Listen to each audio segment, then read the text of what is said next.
our whole understanding of death is just wrong. I'm sorry, but it's just wrong. We're not born and then that's somehow like canceled out. That's how we treat death, as if it canceled out birth, as if it negated the meaning of having been born and been alive.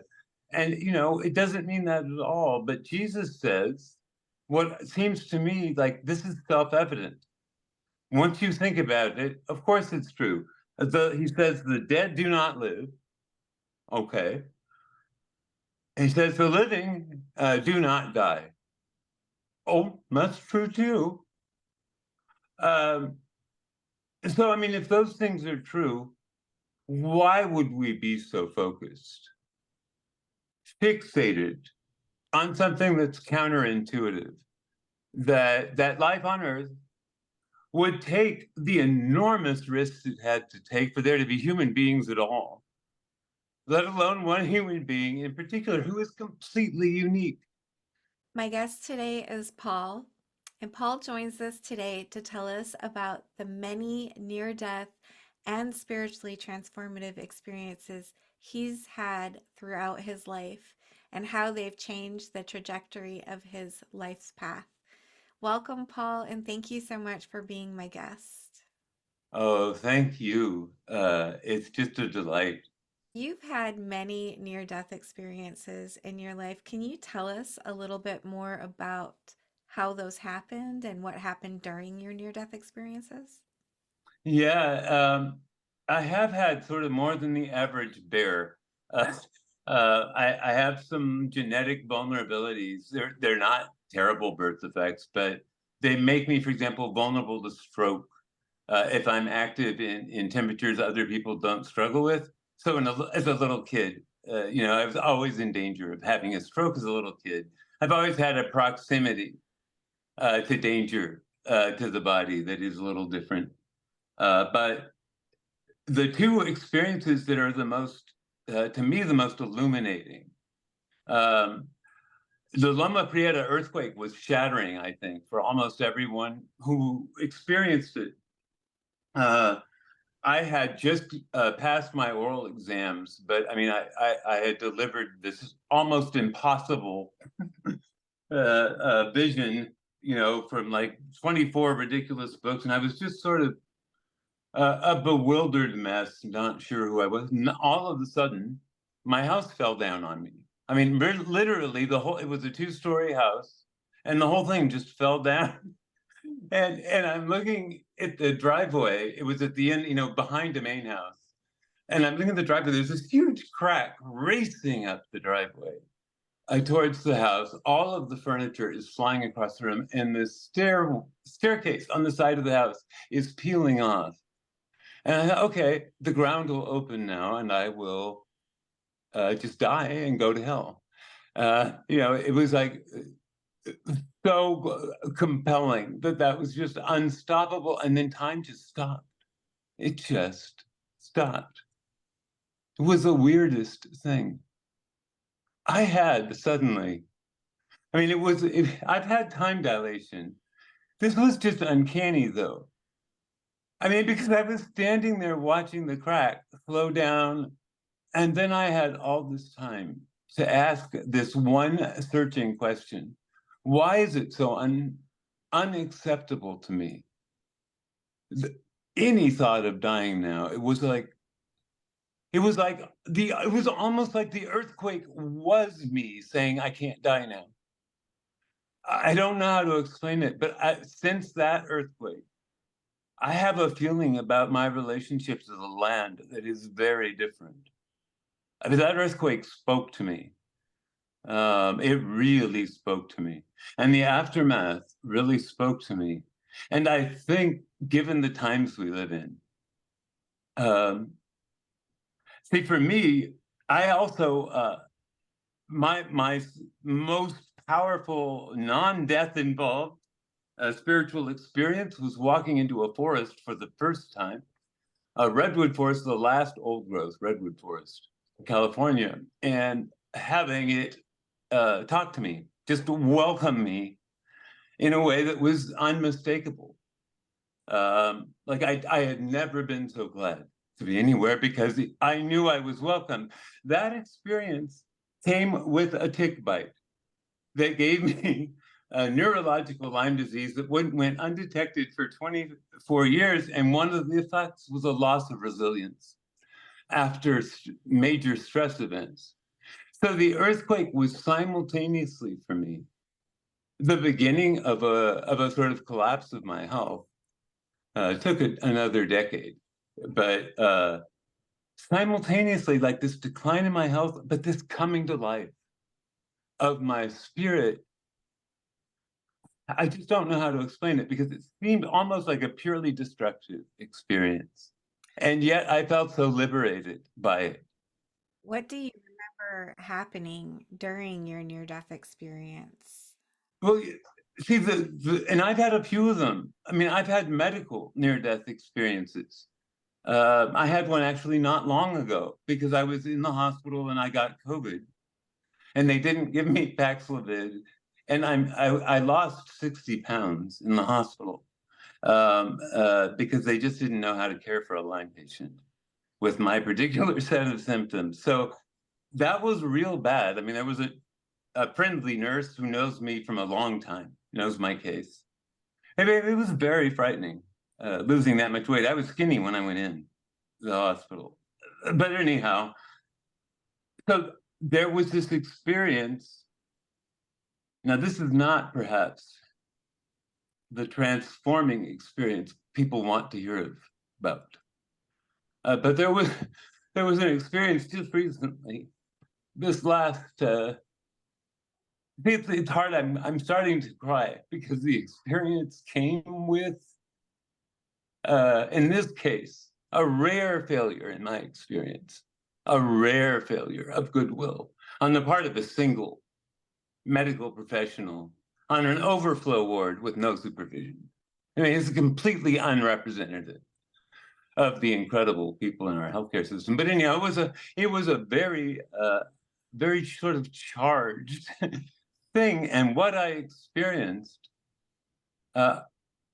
was being completely separate from where I was geographically, and being in Africa with my arms deep in African soil and my life force just going right into it. Because if I was going to go, I know where I want my life force to go. I know where I want my vitality to go. I know where the life in me is just desperate to cast its seeds because the ground is better. It's more receptive there. So this collapsing of physical distances, I think, is a consistent part of it. And this slowing down of time, it's almost as if there were like an elasticity. It's almost like there was like a rubber band, and somehow life on Earth uses these moments of where the body is so overwhelmed by stress. You know, it could die, anything could happen. It's a state almost of perfect neuroplasticity because you're in an emergent state, but you have no idea what it is.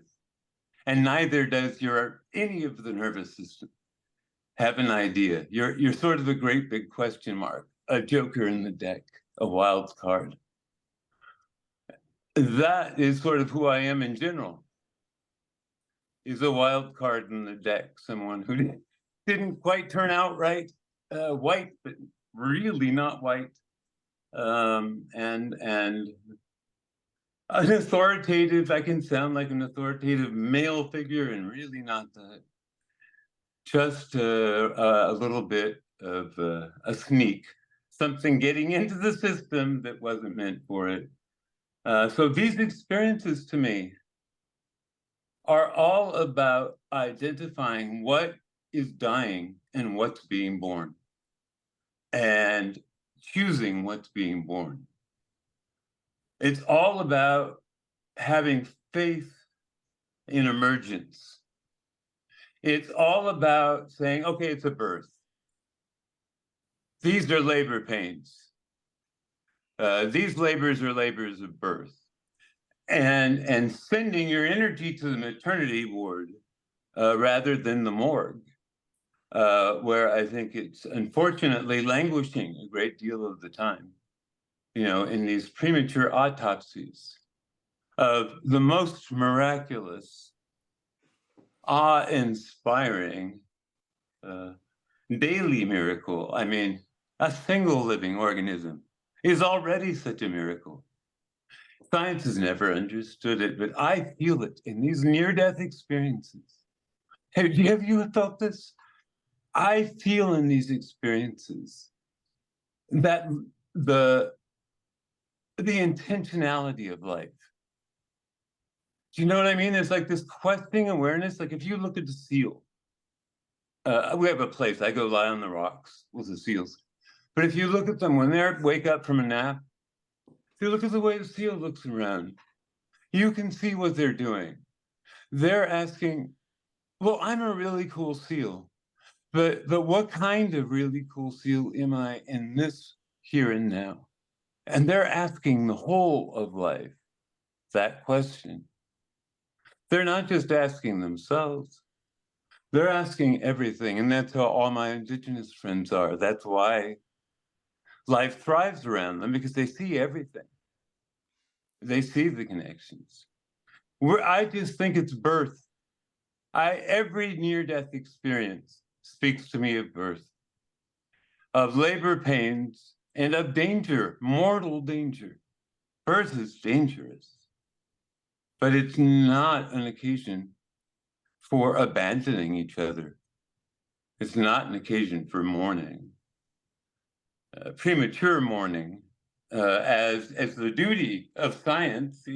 I just, that's all very disturbing to me, and also very unscientific. I know this. The science, you have to be able to synthesize a bunch of sciences to get to it. You were talking about how these experiences for you are determining what dies and what is being born.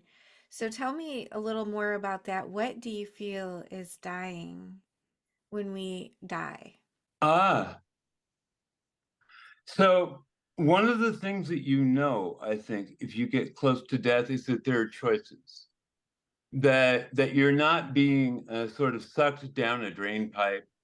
That like I've had the experience, but a bunch of people I know, when they lost either a parent or a sibling, uh, had a large bird appear somewhere it normally maybe wouldn't, but just look at them. Uh, and I had that experience. My mom, her friends called her Big Bird. And I mean, there was this owl, and the owl would not go away, and it was the most beautiful owl you've ever seen. But it was just sitting there, not long after my mom's body. So I think there's this, and I could feel her. Those last breaths, they were like, it was like she was on the swing, like on a swing as a kid, building up that momentum. So like you can feel the spirit building up the momentum. But I think we can choose anybody to take a little ride in, see what it's like. Do we want to be this? Do we want to be that? Uh, there's an invitation to being built into being alive, and it never ends. I think our whole understanding of death is just wrong. I'm sorry, but it's just wrong. We're not born and then that's somehow like canceled out. That's how we treat death, as if it canceled out birth, as if it negated the meaning of having been born and been alive. And, it doesn't mean that at all. But Jesus says, what seems to me like this is self evident. Once you think about it, of course it's true. He says, the dead do not live. Okay. He says, the living do not die. Oh, that's true too. Um, so, I mean, if those things are true, why would we be so focused, fixated on something that's counterintuitive? That life on Earth would take the enormous risks it had to take for there to be human beings at all, let alone one human being in particular who is completely unique. We're all unique. Every time a baby is born, their humanity gains. You know, where humanity was blind, it can now see. Where humanity was deaf, it can now hear. Where humanity was mute, it can now speak. That's why the good news is always, unto us this day a child is born. The good news isn't, oh, Jesus, climbed out of the cave and is, walking around somewhere in a state not quite dead.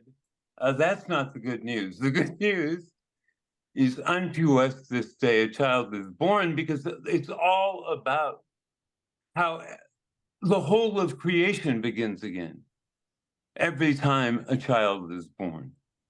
And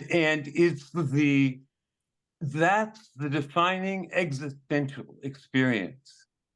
We tried to get meaning with this sort of raw encounter with death, like Sartre. Doesn't work. It just doesn't work. He said it himself at the end of his life. Said, "I got nothing." I've been living in the face of my death and my absurdity and the futility all this time, and I'm still just a passenger without a ticket, he said.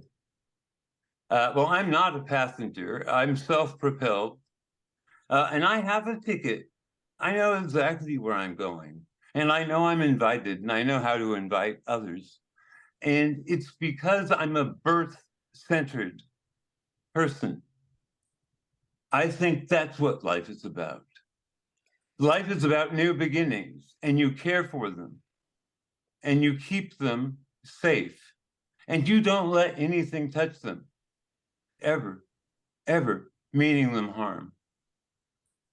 Is that what it means to be birth-centered? It is. See, it's manly. I often look around and think, oh, there are no men. Because my mother told me when I was very little, like not yet in grade school, she said, you're unusually manly, and it's going to matter. People are going to listen to you. So just think about it. And she taught me rhetoric. She taught me how to speak in a way that is compassionate and respectful and not contemptuous of the public. She taught me a great deal of things that we don't know how she ever knew them. No one taught her. How did she teach me? I don't know. But I really do believe when I look at you, and I've believed it just since I knew you from Facebook. I mean, how can I know anything about anyone from Facebook? Anyone should be anyone? No, I just knew you. I am drawn to people in Africa that way.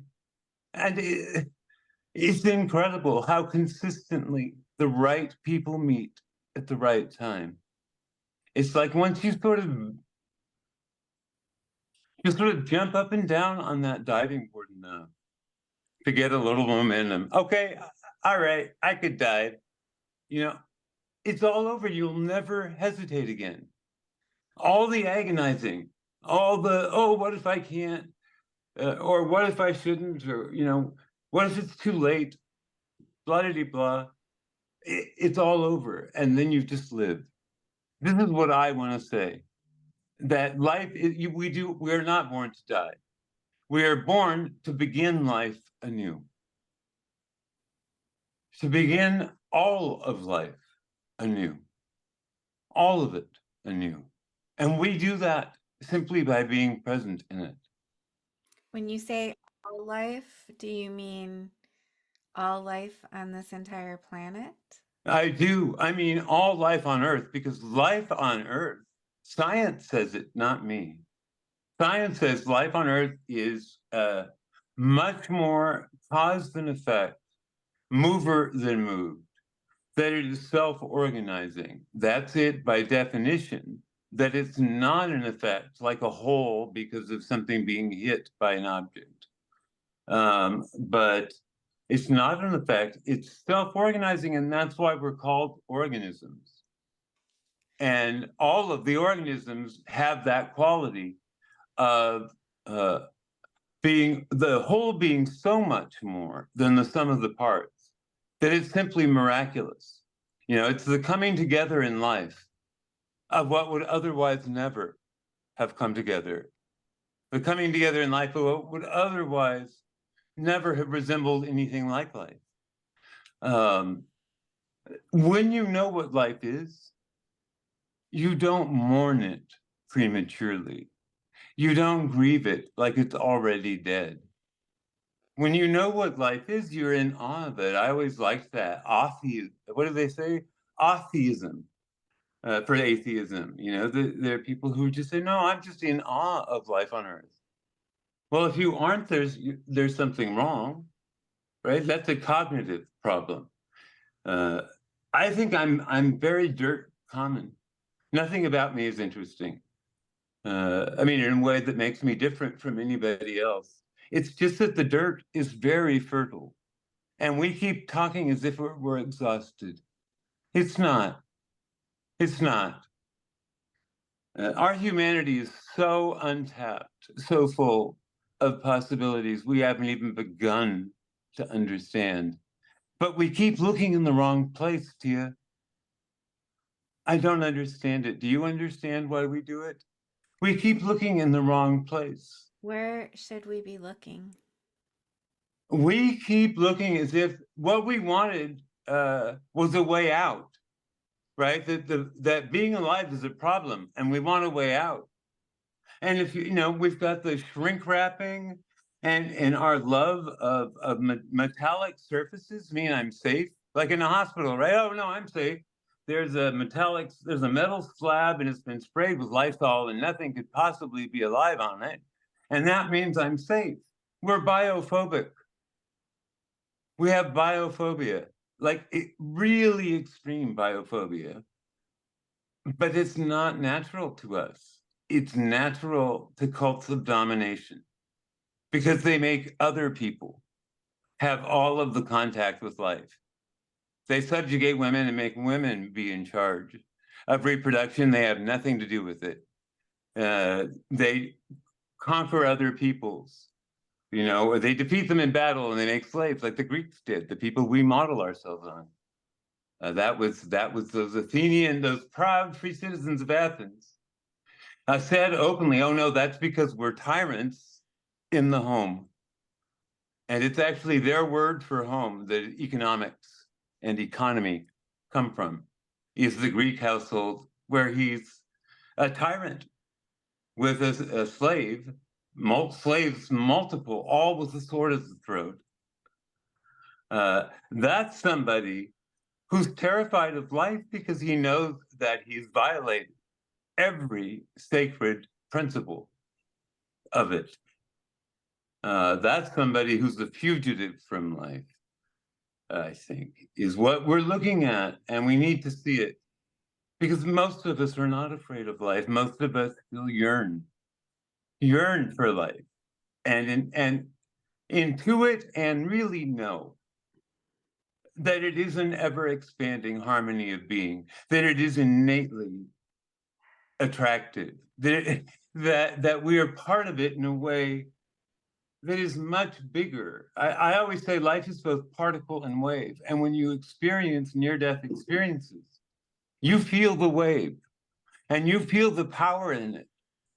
And you feel how it can lift up all lovers of life, bring them into visibility, let them see each other's courage.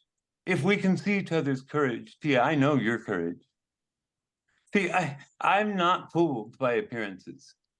I know perfectly well that you don't have to talk about global warming to be confronting it. I know perfectly well that you don't have to be talking about injustice to suffer it. I know perfectly well how painful it is to talk about anything real in a body politic that is mostly just sort of some awful experiment in psychological manipulation. I don't pay much attention to appearances, but I know that we need to see each other now. in a way we've never needed to see each other. And we have this thing called the internet, and we just have to seek each other out.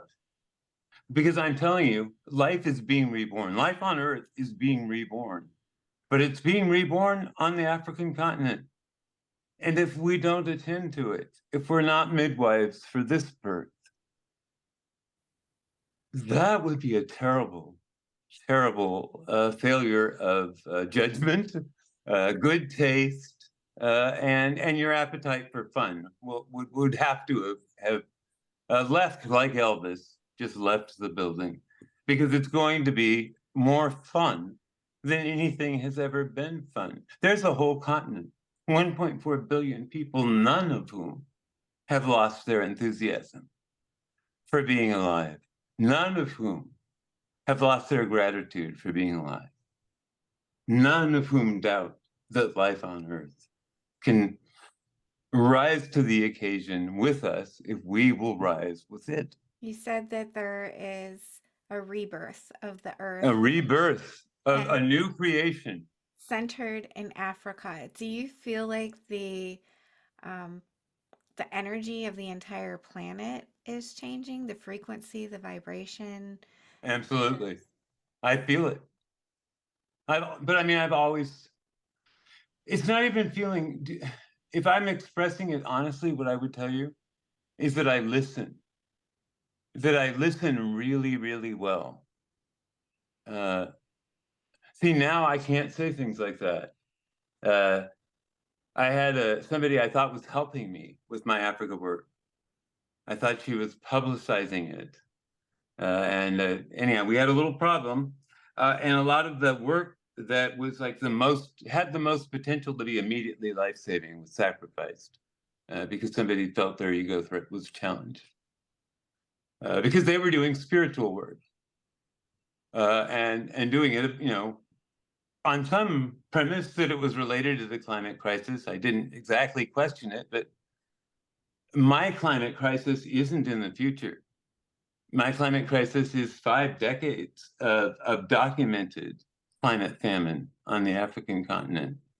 Um, it's terrible until you confront it, and then it's not. Then it's wonderful.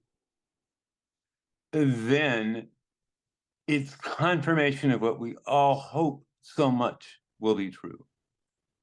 That the people who are closest to life, the people who have the most intimate and recent intimate experience of it, will somehow be strong enough to get us home.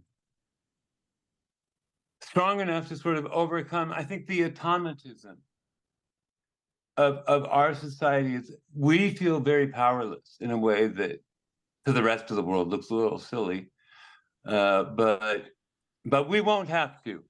I think we're all going to be having experiences, Tia. I do. I don't think there's any question about that. You asked about vibrations. Life on Earth does not ordinarily, in my experience, knock the door down. But I mean, life on Earth talks to me. It always has. And you hear larger and larger. What happens is you hear larger and larger holes. Like if you walk in a forest, you might be aware that a particular bird or a particular snake or something in your environment, maybe a tree even, speaks to you. But then sometimes what you're hearing isn't the individual organisms, it's the whole forest. There's a spirit of the forest that will talk to you, that talked to me, that came to me in my dorm room when I was supposed to be in college, but all I did is hike in the redwoods because I was learning so much more than I could have in a classroom. My mother, when she was dying, this may be my nearest death experience because she and I were so close. I'm not even sure that we ever really had the normal, like physiological.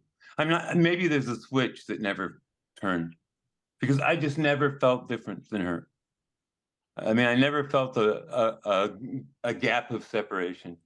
And when she died, she was saying for a very long time, she said that on the surface of life, uh, it looks like a desert, like there's no connection between anyone, and it's just grains of sand. And she said, but You can't believe what the surface of life is telling you, she said, because there are these underground wells fed by these underground rivers that flow between us.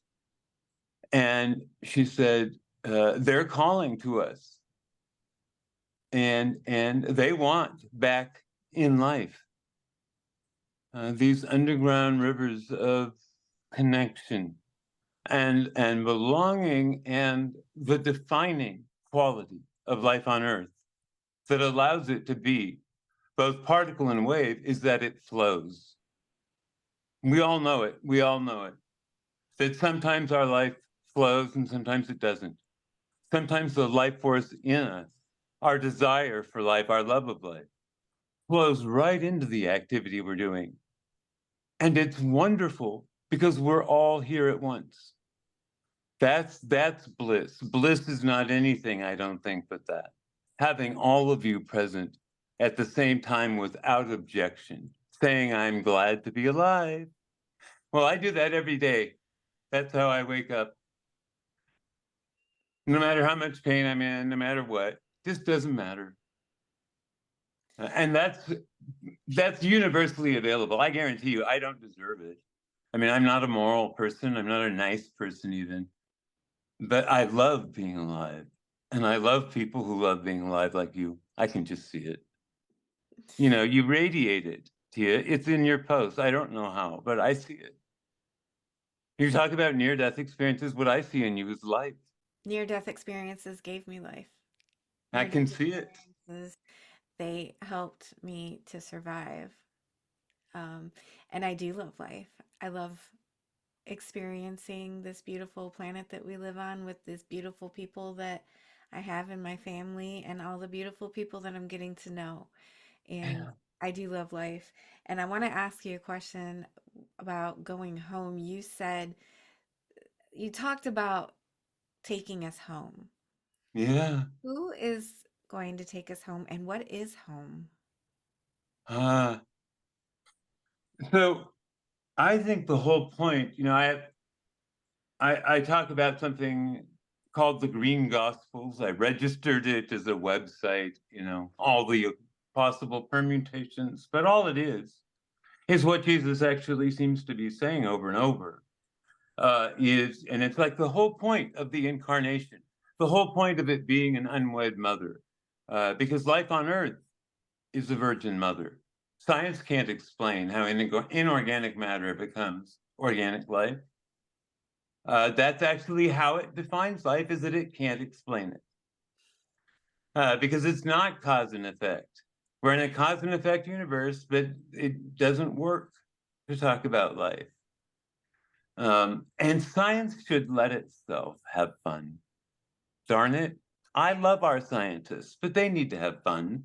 They need to look at life more and the end of life less. Because what you look at constantly, you're eventually summoning into being. And they're not summoning any birth into being that I can see. It's our young people doing that. It's the people of Africa. This homecoming will be a real homecoming. This will be the prodigal's return.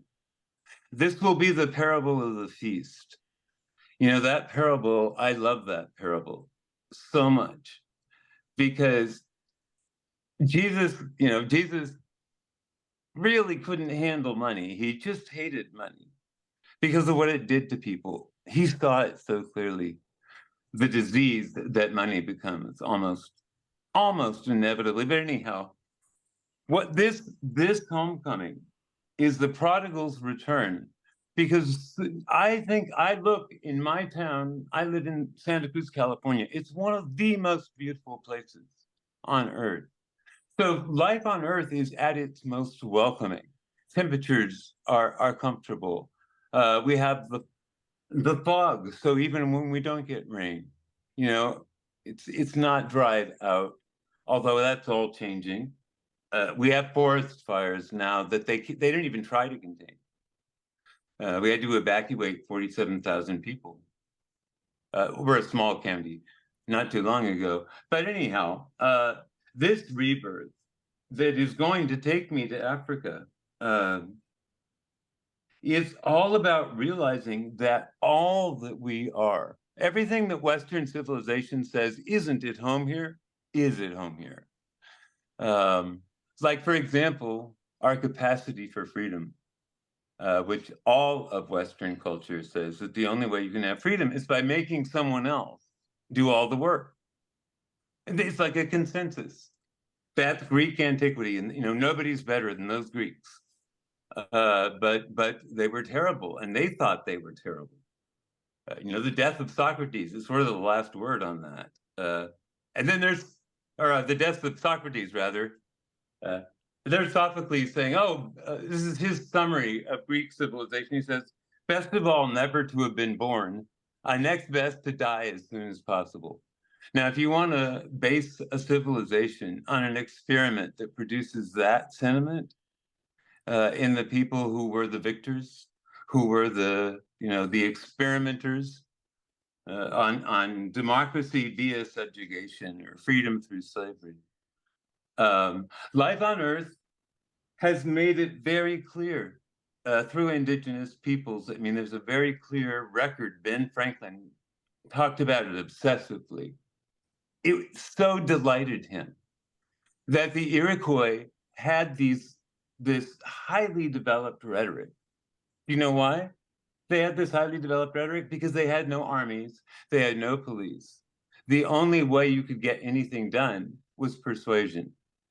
People learned to be persuasive. And when they made decisions, see, we think, oh, well, that would go on forever. You never make a decision. When they were meeting in council to make a decision, each person spoke and you could hear a pin drop. No one was ever interrupted. There was total respect. You could not feel unsafe, no matter what thing you had to say, no matter how foolish it might make you appear. Have you ever had an experience like that of public life? None of our citizens, to my knowledge, have. That's what it's supposed to be like. That's my work here in America. That's my work, is giving people that. Very easy to do. You can just sit them around a circle.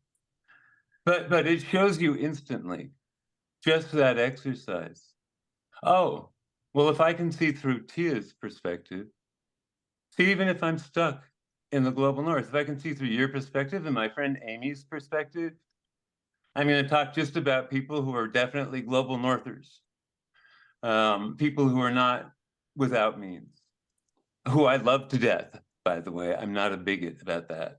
I really could care less. How could anything like that not? But anyhow, this is a homecoming that says to all of us, no, you've always been welcome here. And I promise you, Life on Earth says, I promise you, there's a reason you call it the law of the land. The land will tell you the law, right? We just can't tell the law. We can't tell the land the law. And that's what we've done, carving it up in the worst possible ways. That all has to be. But this homecoming, down to earth, those are the magic words. Down to earth.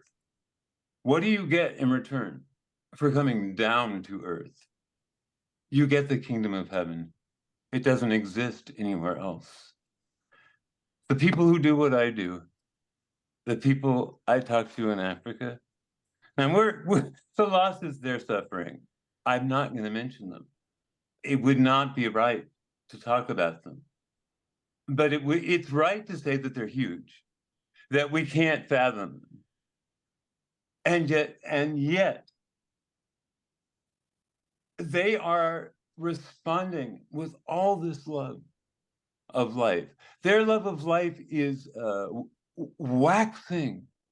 It's just, they're on fire with it in response to things that here in the global north, where we're so protected from them, induce terrible despair.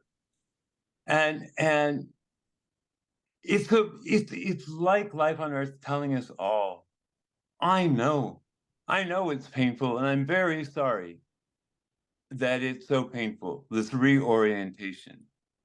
But I promise you, it's a safe landing. Just trust us. Trust every cell in your body. Most of your DNA is bacterial, I think. If you add it up by weight or something, one of those things. I mean, even this body is an ecosystem. And if you think about identity, I don't have one myself, a fixed one. I mean, there's all sorts of ways that I can be in the world. I can't respond to crisis if I only limit myself to some little sliver of what I am capable of being. We're all going to see each other rise. If not adequately to the occasion, who cares? We're all going to see each other rise. I am nothing but a good news bear, and my head is crammed full of all the facts that the people who say, oh, but I follow the science, don't know. 10 times out of 10, I know them. So anybody who thinks that it's, oh no, but we know where it's all of, no, we don't. This doesn't mean any of it. It doesn't mean that. It means something very different. And you can ask me if you want. But know that life uses death to talk to us about life. It's never talking about death. It's never talking about well, not to me, Tia. I'm sorry, that was very wrong of me. I just feel like we often miss the point. What was the point of the incarnation of Jesus? What would the point be if we're not all going to be spirit made flesh? If we're not all going to be who we are, what's the point? How is it good news? What would the point be? When you look at any ecosystem, what you see is that the more varied they are, the happier they are. The less uniform they are, the happier they are.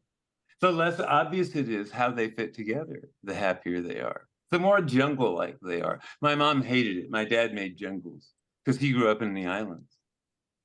And he made jungles all around our house. So I could hide in them from the sun in the summer and stay alive partly, but we can make jungles, we can make forests. We could all be out planting forests in inner cities so they don't get too hot. Food forests, so there's no more food deserts. We can just decide, we're going to decide what a city is from scratch. Just make it up. Like sensible people, no longer limited to the preposterous notion that, only a bunch of greedy old guys who care about nothing but an abstract figure. Nobody else could possibly lead us. They alone, huh? I mean, nobody believes that. There's just like nobody. We are so at one without realizing it. You talked about the kingdom of heaven and how it only exists here on earth, and that's why we're here to experience the kingdom of heaven. So, what happens when we die? Where do we go when we die if not the kingdom of heaven? Oh no, I wouldn't pretend to know that. For example, I can tell you what I think from experience, but I don't know what it means. My experience says that we are cosmic. I mean, my experience, particularly when I'm doing the ketamine infusions, I really have no control over what speaks to me and what doesn't. The stars do speak to me, but they don't call me away from Earth. But they really speak to me. And I have this recurring sense, and it doesn't even need near-death experiences. If there's danger, if I'm in a situation and there's terrible, terrible danger, and nobody seems to be aware of it, as you know, kind of a common thing these days. But in those situations, I have this vision of a cast party that we all suddenly admit that we've been just playing these preposterous roles. And I think we have these musical chairs moments. And there's a lot of stuff that, Jesus is such a straightforward guy. He just is never says anything. esoteric or anything. But there's a lot of stuff that is, I bet that you know more, infinitely more than I do about it. Because I think I'm called always. I'm called to life and I'm called to lead people deeper into life. And that's what I think happens. I don't think you go anywhere. I think you stay here and you go deeper because life on earth is undeniably becoming more self-aware as it strains to assimilate or somehow safely dispose of all the poisons of a very ill-conceived industrial revolution. It's becoming more self-aware because it wants to be more self-aware. It can't grow. The biosphere can't grow into space, but it grows. It's not the economy that grows. The economy can't grow. It's the biosphere. It's always growing. Life on Earth is always flowing. Life on Earth does not repeat itself. When we say you never step in the same river twice, we're talking about life flowing in one direction only. And that direction is not death. The idea that it's death has everything to do with why we have to sit through these autopsy reports from the IPCC, which steadfastly, by the way, refuses to test any scenario that could plausibly alter the change in global temperatures. They won't test them. They won't test anything that disturbs a hair on the head of the current economic model. So there's a University of Leeds model called sufficiency for all, and it's logically impossible to get anywhere with global warming if we don't do it first. You can't get out of professions that are unsustainable if you're in them to feed your family. I mean, nobody thinks. If you want to move a bunch of people out of the jobs they're in now into something more sustainable, if you want to create a care economy, which we did, it's all very obvious what we need to, but if you want to do it, and even if I was silly enough to think all we needed was an energy transition, you can't even do that. You can't even do that without guaranteeing in advance that everyone will have those things necessary to life. You just can't. And when we failed at the federal level during the pandemic, we failed to guarantee that no one would be foreclosed or evicted. There was a bill by Ilhan Omar to just do that, and the landlords would have gotten paid by the government, and the banks, the lenders would have gotten paid. Nobody would have lost anything. Had that been passed, Boston University says, talk about near-death experiences.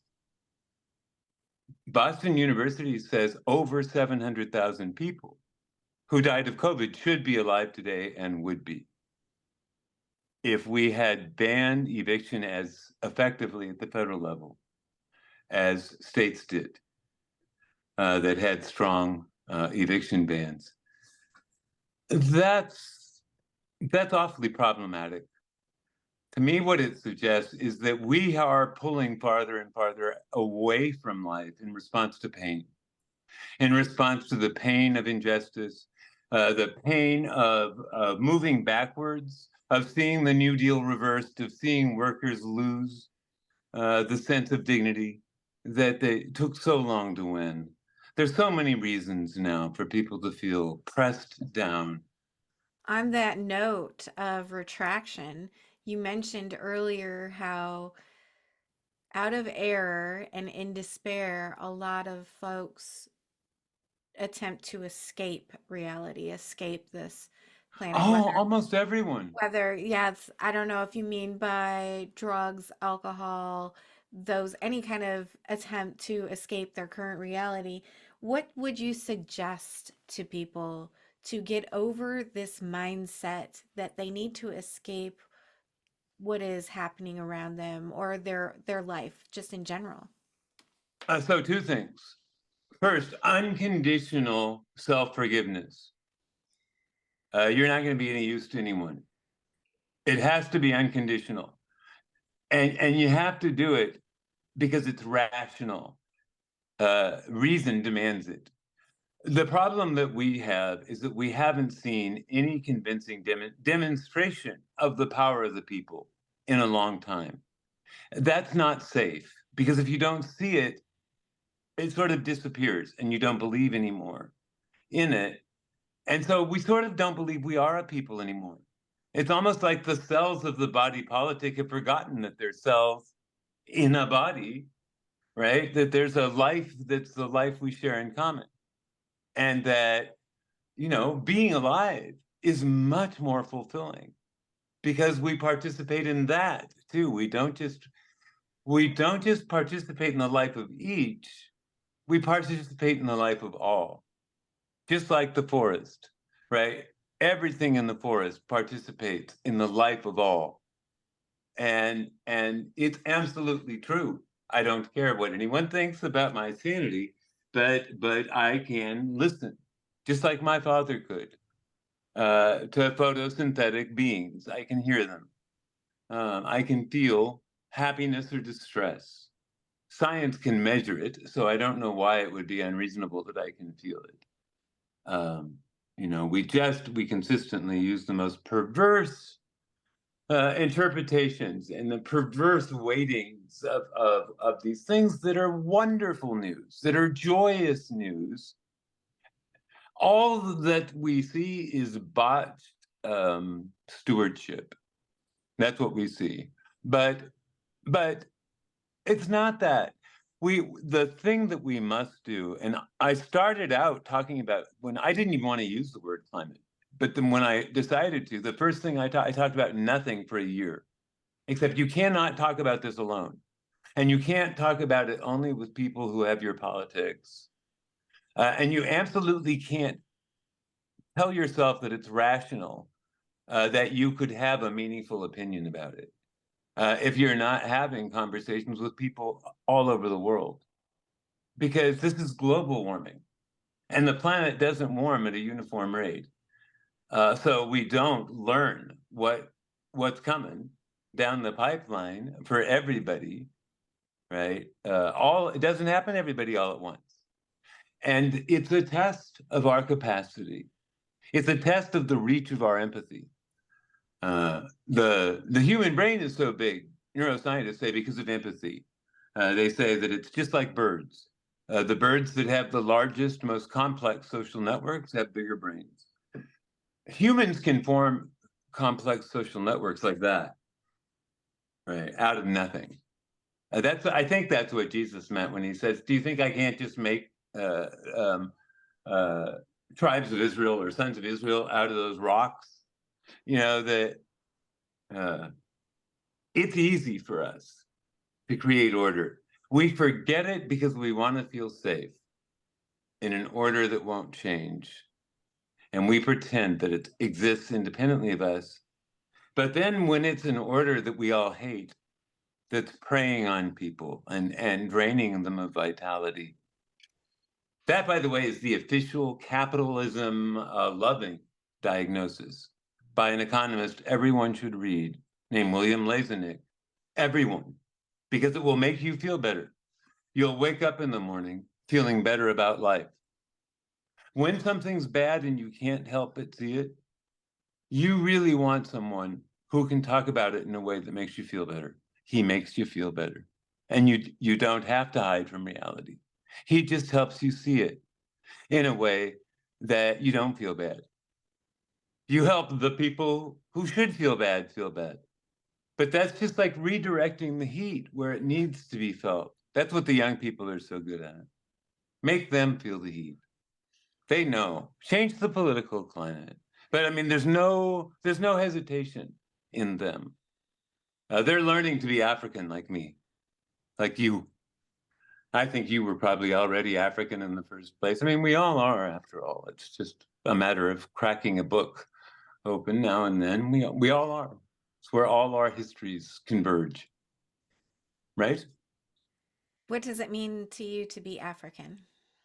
Well, I mean, literally, I'm African because we're all African. The human race did not emerge anywhere else; it emerged there. And it's amazing to me how much trouble people have admitting that, and of all skin tones. You know, we've been led so astray, just to look everywhere except where happiness is. Just everywhere except where happiness is. Um, and the thing is, everything I'm saying, I have like a million ways of saying these things. I can say them in policy wonk language. I can say them as a technocrat. I can say them through Freud in Civilization and Its Discontents, which is all you need to read, by the way. You don't have to read anything about the fossil fuel industry, and no one wants to. Just read that book. Perfectly adequate. Because it tells you this is a machine that's going on automatic pilot, Freud said, and it's making everyone miserable because they repressed the eros, the love of life, the desire for life's harmonies, to participate in the harmony of being that life on earth is. They repress it so much that when you sublimate that energy into creating this industrial world, he says it's loveless, and the heart can't survive in it. And so he said in 1928, he wrote that book. He said there's a death impulse now in all the industrialized countries, competing with eros. And he says, I wish to hell I could help, but how can I? He said, because I would have to have a background of normality against which to diagnose it. And it's the whole, it's the whole of industrial society. He said it's gone nuts. That's certainly how indigenous people perceive it, and it's not like, for them, that's not weeping and wailing and gnashing of teeth. For my friends in Africa, it isn't. None of them hate us, and none of them are. There's this incredible love of life that's so intense to you and so stubborn, and also rooted in this. God, I'm so dumb. I don't even know how to do an interview. There's this deep peace. It only came to me very recently. I think I still don't feel qualified to talk about it because it's not immediately intuitive to me. And I think it has a lot to say about your question. I believe in the ancestors. I mean, I don't even understand how you cannot believe that that we talk to each other across time. I mean, think about how rapidly we can make change happen. If we really couldn't talk, if I couldn't talk to Socrates, if I couldn't talk to Lincoln, if I couldn't talk to the people in the past, to Thoreau, to the people in the past who got it, to Franklin, I'd be totally lost. If I couldn't talk to Jesus, I'd be totally lost. But I mean, it is not logical. And we're going to see, I don't know when, but I have a very good mind. And I'm usually a few steps ahead. And here's something, I promise you this will happen. We're going to see physics, quantum physics, and biology get married, because you're going to see the same insights that physicists fell in love with. They're doing real science. The quantum physicists, because they just watch in wonder. That's how you learn. But everything they're learning about light is equally true of life. Particle and wave. Magic, full of magic. Full of simultaneity. That's one of the fun things that they don't talk to the public about in quantum physics. We now know that things communicate across galactic distances.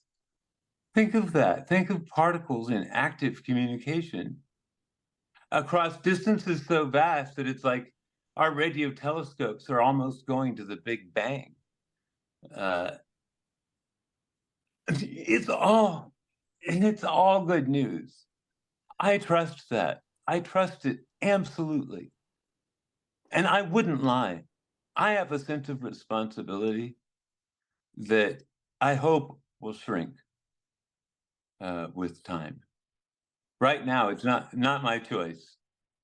Paul, do you have any last words of wisdom for my viewers? Um, yes, yes, that uh, the change in direction that will save life on Earth is a change of direction from looking for a way out of it, for looking for a way into it.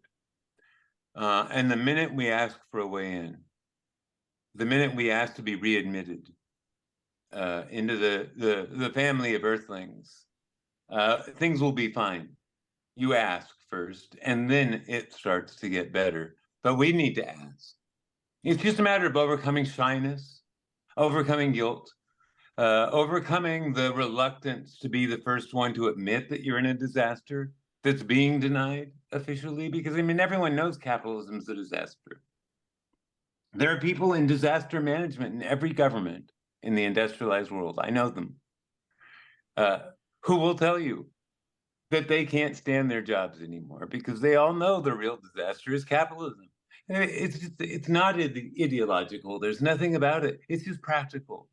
It's just like it's like once you see it, it's so liberating in and of itself that we aren't doomed forever by some iron law, to keep doing this dumb thing because no one wants to, and everyone suspects that they're not quite as dumb or as selfish, or as useless to the life flowing through and around them as they think. And we aren't. We're so much smarter. We just don't know. That's all I ever have to say is you're so much smarter than you think. Well, that's very encouraging, very uplifting, and inspiring. So, thank you very much. And thank you for sharing all your other wisdom with us. Not all of it, because I know there's a lot more, but just skimming the surface for us. Thank you for being my guest. I appreciate your time Thank today. you. Thank you so much. Thank you for being here. I just want to tell you how much I appreciate you being here and supporting my channel. If you haven't already subscribed, please consider subscribing if you enjoy near-death experiences and other spiritually transformative stories. It helps the algorithm know that this information is useful and push it out to more people, and that's the goal, to get as many people to know that we are eternal spiritual beings and that we never die. Our bodies might die, but our essence will never die. And I want people to live with less fear. So let's all spread the word, like, comment, subscribe, share, hit that little notification bell so you get all the notifications when my videos post. Thank you for all of your support. I'm sending love to you.